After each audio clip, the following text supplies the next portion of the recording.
Mañanas en Libertad, con Carmen Carbonell. El Partido Popular ha alcanzado un acuerdo con Vox en Extremadura que garantiza la investidura de María Guardiola y abre la puerta a un gobierno de coalición con presencia directa del partido de Santiago Abascal. Así lo ha confirmado la líder del PP extremeño, María Guardiola. Llegado a un acuerdo que está esperando la sociedad extremeña y que nosotros estamos muy satisfechos con él. Teníamos un único objetivo, que era conseguir este acuerdo entre quienes representamos a una inmensa mayoría, al 60% de todo el arco parlamentario. Eso es un mandato muy claro de las urnas y los mandatos de los ciudadanos hay que cumplirlos. Es un acuerdo que contempla 61 puntos, que tiene 74 medidas y que va a conseguir que Extremadura pueda seguir avanzando. Es un acuerdo en el que hemos acercado posturas más allá de las diferencias ideológicas que puedan existir. Que gana la democracia frente a la crispación, que gana el diálogo frente al ruido, y hoy realmente lo que triunfa es el respeto a esas reglas que nos hemos dado y que han conseguido que tengamos una amplia mayoría que va a sostener un muy buen gobierno para Extremadura.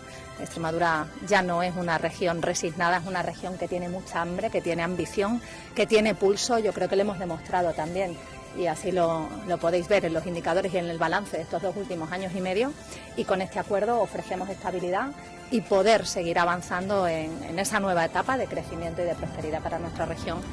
El que también salió a rueda de prensa a anunciar el acuerdo fue el líder de Vox en Extremadura, Óscar Fernández. Le escuchamos. Por fin Extremadura va a tener gobierno, hemos llegado a un acuerdo, a un muy satisfactorio gobierno para la región, y además creo honestamente que va a ser un acuerdo que va a impulsar a Extremadura como nunca antes se le ha impulsado. Sé que han sido muchos meses de espera, pero honestamente creo que va a merecer la pena, y creo que los extremeños lo van a notar en su día a día, en que esta espera ha merecido la pena.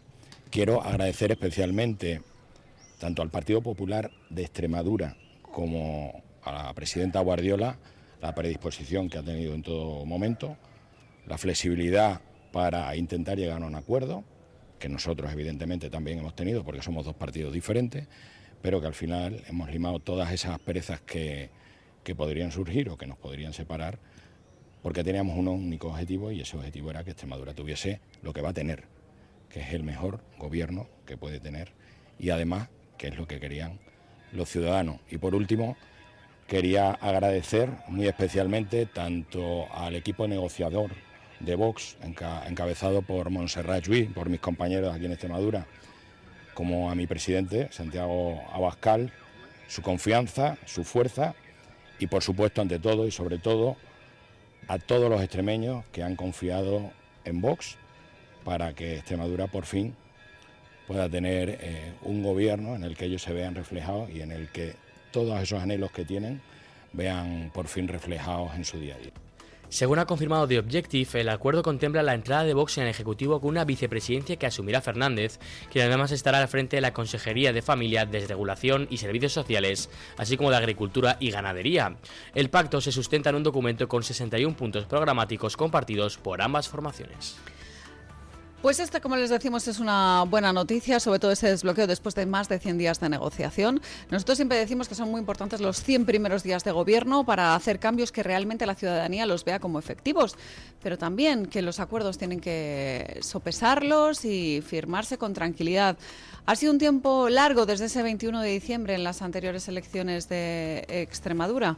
Pues evidentemente sí, sobre todo para los extremeños que han estado esperando que se conforme gobierno, pero como les digo, un tiempo largo que al final se ha terminado sellando en ese acuerdo con 61 puntos, 79 medidas y el compromiso de aprobar 4 presupuestos, lo cual significaría pues 4 años de legislatura, una legislatura tranquila en la que María Guardiola hacía hincapié en ese punto, en el de la estabilidad. Recordemos que fue ella la que convocó las elecciones anticipadamente PSOE, y fue ella la que en un momento determinado pensaba que se iba a llevar una mayoría absoluta y terminó con 2 tazas de Vox, que es lo que le pasó en los comicios del 21 de diciembre. En cualquier caso, lo que es una buena noticia es cómo lo reflejan algunos medios de comunicación, y tengo que reconocerles que uno de mis grandes placeres culpables es leer la portada del País todas las mañanas. Cuando hablaba, por ejemplo, de este acuerdo histórico, se refería a una especie de guerra cultural que era la que iba a encabezar ahora Vox, y si me apuran voy a decirle al diario El País que no solamente es una guerra cultural, sino que también es una guerra social, pues porque van a empezar a hacer una serie de reformas, una serie de medidas que afectan directamente a la ciudadanía y que son sumamente importantes. Por supuesto, esa batalla ideológica es importante. Nosotros la damos aquí todos los días y llevamos muchísimo tiempo en esta casa, en El Toro Televisión y en Radio Libertad, dando esa batalla cultural, batalla ideológica, y hay un montón de medidas con reformas que quizás la gente no las percibe como de hondo calado, puesto que no tienen grandes partidas presupuestarias, pero son muy importantes cuando hablamos de asuntos, por ejemplo, de familia, de cuestiones relacionadas con, por ejemplo, cómo se va a gestionar el tema de la ideología de género.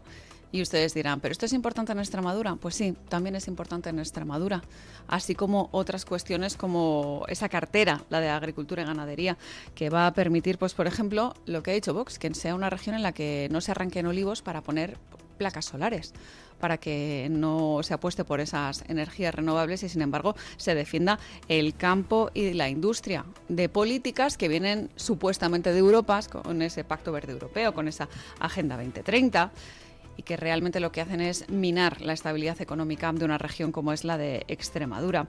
Se va a llevar a cabo una labor muy importante desde la vicepresidencia relacionada con la desregularización, simplificando y eliminando pues gastos superfluos, que eso hace que los impuestos tengan que bajar necesariamente. Y esa es una cuestión muy importante para todos los extremeños, que de repente miren la cartera y vean lo que les quita el gobierno, en este caso el gobierno autonómico. Hablan de la bajada del impuesto de transmisiones, de los impuestos que están pagando los jóvenes, que como saben viven asfixiados, que no pueden acceder a una vivienda.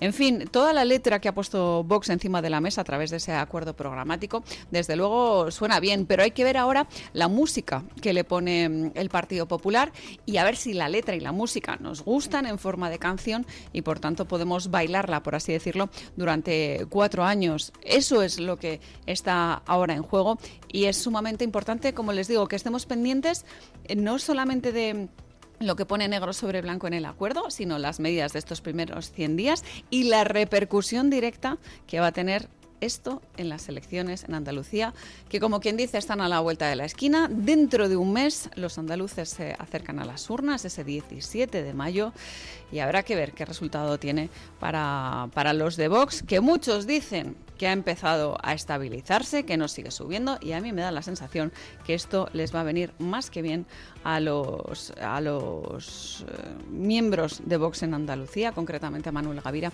que es el candidato en particular en estas elecciones en las que se enfrenta a Juanma Moreno Bonilla. Esta es la noticia del día, de la semana, la buena noticia, pero es que hay otras importantes que ya les digo, algunos nos llama la atención y otros decimos, si es que se venía a venir. Es el caso de lo que ha puesto negro sobre blanco la UCO, hablando de Francina Armengol, que como saben ahora es presidenta del Congreso de los Diputados, pero que en la etapa en Baleares hizo y deshizo, al parecer, bastante relacionado con la trama de las mascarillas. La UCO de la Guardia Civil sostiene en un nuevo informe judicial que el empresario Víctor de Aldama utilizó su influencia a través del tándem formado por Koldo García y José Luis Ábalos para lograr la adjudicación de contratos de material sanitario en Baleares, entonces presidida por Francina Armengol. Según el informe, la trama percibió 3,7 millones de euros de fondos públicos por el suministro de mascarillas que resultaron inservibles.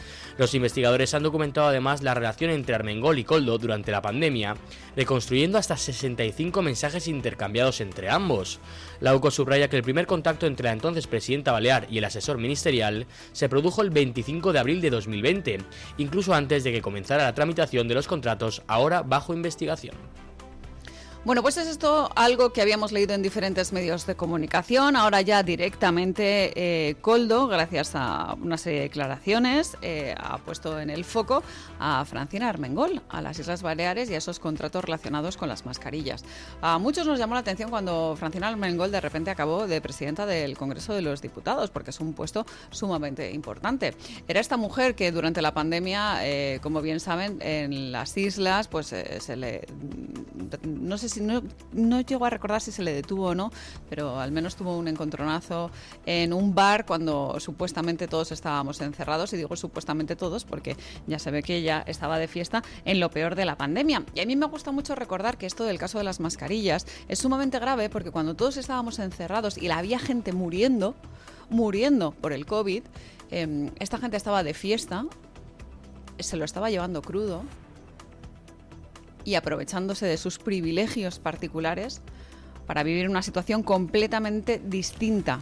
Que a nosotros nos encerraron ilegalmente, que cerraron el Congreso de los Diputados, y ya ven ustedes cómo unos pocos aprovechaban la circunstancia para llevárselo crudo. En este caso, con mascarillas, jugando con la salud de todos los españoles, llevándose ese dinero a través de esas comisiones, en un contacto directo, como les digo, con Koldo García, que era el que figuraba como, por así decirlo, correa de transmisión, como conseguidor para trasladarle entonces a algunos asuntos, algunos intereses del ministro José Luis Ábalos a la propia presidenta de Baleares en aquel momento. Hablamos siempre de las mascarillas, pero nos tenemos que acordar también de las pruebas PCR y una serie de medidas para facilitar el tránsito de viajeros, un tránsito interesante para según qué personas. Lo que estamos viendo ahora precisamente es pues eso que habían publicado ciertos medios de comunicación, esas escuchas, esos contactos que quedan documentados entre Koldo y el gobierno balear, que se remontan al año 2020, al 25 de abril de 2020, cuando estábamos en lo peor de la pandemia. Momento en el que Koldo García se presentaba a Francina Armengol y le comentaba que él iba a ser la persona de contacto, que iba a estar con José Luis Ábalos, y diciéndole la propia Francina Armengol que prácticamente que estaba a su disposición, ¿no? Que ella conocía cuál era la influencia por su cargo como asesor de José Luis Ábalos, y que por tanto pues tenía que, entre comillas, mediar entre los intereses de la administración balear, los del gobierno central, y los tratos que tenía pues con Víctor de Aldama como conseguidor de esta trama. En fin, yo son un montón de informaciones que cuando las veo ya negro sobre blanco, ¿no? Con el informe de la UCO, y que pasan, por así decirlo, al ámbito judicial, a mí me abren un poquito de esperanza, porque hay muchas informaciones que destapan los medios de comunicación y que sin embargo se quedan ahí, se quedan en nada, como quien dice. Esperemos que no sea este el caso, y ya les digo, es un poquito de lo que hemos empezado a saber con el tema de las mascarillas, pero que hay muchísimo más, al igual que hay muchísimo más en el caso... Es que lo llaman caso Koldo, pero permítame, aunque sea un poco fuerte, a llamarlo caso prostitutas, porque es realmente de lo que estamos hablando. Y no me gusta a mí utilizar palabras severas en los micrófonos, pero en este caso yo creo que es necesario para que se den ustedes cuenta de lo sórdido que era, que se llevaban el dinero crudo y que lo utilizaban para fines bastante ilícitos, sobre todo porque es dinero que ha salido de su bolsillo, querido oyente, querido espectador, que usted ha pagado todas esas fiestas cuando lo estábamos pasando muy mal, encerrados en casa y muriendo. Y ellos, pues ya ven a lo que se dedicaban. En fin, esto es lo que les contamos de la trama Koldo en Baleares, pero hay muchas más informaciones, como por ejemplo lo que les contaba de esa guerra que continúa en Irán. Esta ha sido la semana definitiva en la que el propio Donald Trump ha apostado por el bloqueo del estrecho de Hormuz a todos los barcos que tuvieran origen o destino en Irán. Ese bloqueo económico sumamente importante. ¿Y tienen ustedes que decidir con quién quieren estar en esta batalla? ¿Con Donald Trump y con Irán? ¿Con Estados Unidos? Perdón, ¿con Donald Trump y con Israel? ¿Con Netanyahu? ¿Con Estados Unidos y con Israel? ¿O prefieren estar del lado de Irán y de Pedro Sánchez? Pues yo lo tengo clarísimo. El posicionamiento del gobierno de Pedro Sánchez ante el conflicto entre Estados Unidos, Israel e Irán ha alcanzado un punto crítico al coincidir en buena medida con el relato difundido por medios afines al régimen iraní. Así lo refleja un artículo del Tehran Times, diario alineado con las autoridades de Teherán, que presenta a España como una excepción dentro del bloque occidental por su rechazo a la intervención militar. Bajo el título La ruptura de España con Occidente, el rotativo destaca a Sánchez como una de las voces más firmes contra la estrategia de Washington y Tel Aviv, subrayando que España ha calificado la ofensiva como ilegal, innecesaria y contraria al derecho internacional.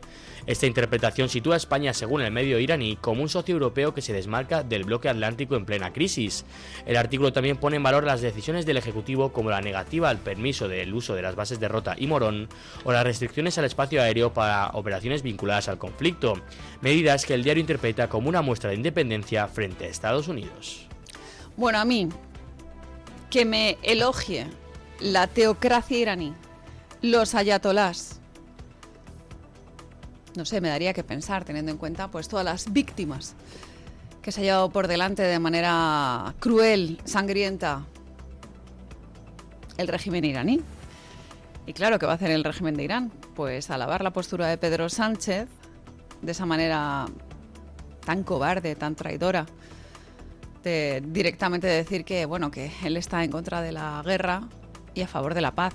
Que esto como lema es muy bonito, pero para aquella paz, y lo ha explicado bastante bien Donald Trump, a veces hay que poner de por medio la guerra y así cortar de esta manera tan radical los desmanes que estaban haciendo, ya les digo, la teocracia iraní, el régimen de los ayatolás. Esta misma noche se ha iniciado un alto el fuego de 10 días en Irán para, bueno, abrir una nueva vía negociadora. Esta es la tónica de Donald Trump. Ya saben ustedes que tiene a bien hacer una especie de negociación maximalista en la que pone encima de la mesa una serie de puntos, en muchas ocasiones inalcanzables, pero es que esta es la técnica de negociación de Donald Trump. Y la gente, después de una legislatura, de su primer mandato, de esos primeros 4 años de gobierno y el escaso año que lleva en el poder en este segundo mandato, debería haber aprendido que esta es la tónica de Donald Trump. La gente se lleva las manos a la cabeza cuando pues se habla de que iba a destruir todos los puentes y todas las centrales eléctricas y al final no se ha llevado a cabo esa operación militar con esa dureza, sino que lo puso encima de la mesa como posibilidad para que la gente se sentara a negociar y se abriera esa vía. Es una cuestión que a mí me parece como hasta cierto punto lógica, ¿no? Dentro de esas negociaciones. Igual pasa cuando haces una venta, ¿no? Oye, pues voy a vender este piso por no sé cuántos millones, ¿no? Te has pasado, luego rebajas, tal. En fin, en España lo sabemos bien porque durante mucho tiempo fuimos líderes en el negocio pues a nivel mundial. Me estoy acordando, por ejemplo, de la Mesta. Fíjense ustedes, lo que ha llovido desde entonces. Bueno, pues esta técnica comercial tiene mucha repercusión, lógicamente, en todo lo que pasa a nivel mundial. Y como les digo, cuando ustedes vayan a llenar el depósito de gasolina, se acordarán de esto. Y les digo lo del depósito de gasolina porque tiene mucho que ver con la energía y cómo está haciendo España una gestión pésima de la crisis energética a nivel mundial y en particular la nuestra, con el tema de las energías renovables, con el tema de la compra de energía a terceros países, con bloqueos ideológicos absurdos y luego ya ven, elogiados por Irán. Pedro Sánchez directamente elogiado por Irán. Pues señores, si eso no es una garantía de lo terrible que tenemos nosotros ahora mismo en la Moncloa, que venga Dios y lo vea. Pero por el tema de la energía tenemos que hablar también por las relaciones de Pedro Sánchez con Vladimir Putin. España ha disparado sus importaciones de gas procedentes de Rusia, uno de los principales productores mundiales de este hidrocarburo. Según datos del gestor del sistema gasista Enagas, los envíos desde el país que mantiene su ofensiva militar en Ucrania alcanzaron en marzo los 9.807 gigavatios hora. Se trata del mayor volumen registrado en un solo mes, superando incluso los niveles de 2023, cuando la crisis energética elevó con fuerza los precios. Estas compras realizadas en el primer mes del conflicto en Oriente Próximo marcan un récord histórico. Aunque la energía rusa está sujeta a sanciones, el calendario aprobado por la Unión Europea permite mantener las importaciones de gas hasta 2027. Además, el volumen adquirido en marzo más que duplica el registrado en febrero, antes de la escalada militar protagonizada por Estados Unidos e Israel contra Irán. Bueno, ya saben ustedes que el tema de la energía está íntimamente relacionado con el cierre del estrecho de Hormuz. Así va la subida del petróleo, que como les digo, ustedes lo ven en los precios de las gasolineras, pese a que ha habido esa subvención por parte del gobierno, esas ayudas por la famosa crisis. Pero claro, vamos a ver esa hipocresía de un gobierno en el que habla ideológicamente de sumarse a un movimiento internacional que es el BDS, el de boicot, desinversión y sanciones hacia Israel por un tema ideológico a propósito del genocidio de Gaza, pero luego no le duelen prendas al gobierno de Pedro Sánchez para comprarle gas a Vladimir Putin. Y eso que la Unión Europea directamente ha establecido un marco normativo por el cual se restringía la adquisición de gas procedente de Rusia. Pues nada, como ha visto Pedro Sánchez que el precio del gas ruso parece estar en niveles, por así decirlo, sumamente competitivo, le da igual el tema de las sanciones aplicadas por la invasión de Ucrania y de hecho vamos a aprovecharnos de esos países que no le están comprando a Rusia, vamos a aprovecharnos de que los potenciales compradores interesados han desaparecido y que el Kremlin se ha visto obligado a bajar sus precios para tomar nosotros posición dentro del mercado. Esto es lo que entiendo yo que se ha puesto sobre el papel por parte del gobierno, pero la pregunta es seria. Usted, que ha dicho que tenemos que boicotear a Israel hasta el punto de que haya habido problemas, por ejemplo, en España relacionados con el tema de la mal llamada violencia de género, y con las pulseras, porque utilizaban un software israelí. Usted, que dice que es una persona muy íntegra y que tiene que apostar por la paz y que no a la guerra. Usted es el que está enriqueciendo a Vladimir Putin mediante la compra de gas ruso. Pues vaya hipocresía, ¿no? Vaya hipocresía, señor Pedro Sánchez, porque lo mismo nos pasó con Marruecos.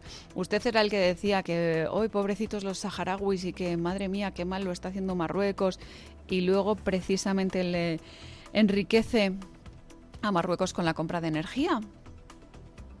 Pues vaya hipocresía, ¿no? Vaya hipocresía, porque lo que dice por un lado contradice lo que está haciendo Pedro Sánchez. O al revés, lo que hace contradice lo que dice, sobre todo teniendo en cuenta la pésima gestión a nivel energético. Pésima gestión que tampoco viene ayudada por Europa, que Europa lo que ha dicho es que efectivamente vamos a pasarlo mal con el tema de la crisis de Hormuz y que lo que tenemos que hacer es quitar la calefacción. En fin, consejos vendo que para mí no tengo. Esto es lo que nos dicen respecto a la crisis en Irán. Seguiremos hablando lógicamente de todo esto, pero cuando nos acercamos a las 7:30, a las 6:30 en Canarias, es el momento de irnos con la noticia de interés general que nos trae el Banco Santander con la ayuda de don Guillermo Díaz. Banco Santander ofrece este espacio.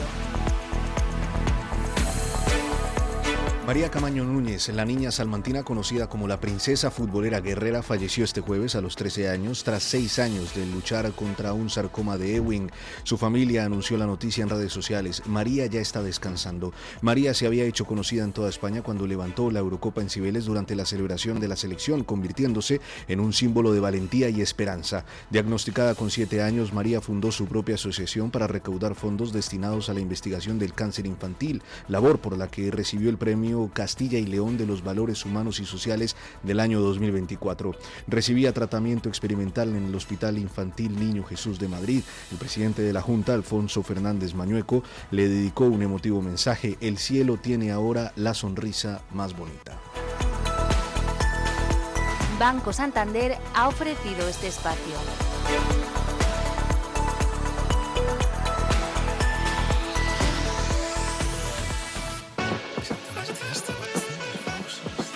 Oye, eso de que el Santander me da hasta 400 pavos solo por mi nómina y 2 recibos, ¿es de verdad? Tal cual, 400 euros si traes tu nómina y 2 recibos al Santander. Me renta. ¿Y aún hay tiempo? ¿Dónde veo las condiciones? Hasta el 10 de junio de 2026.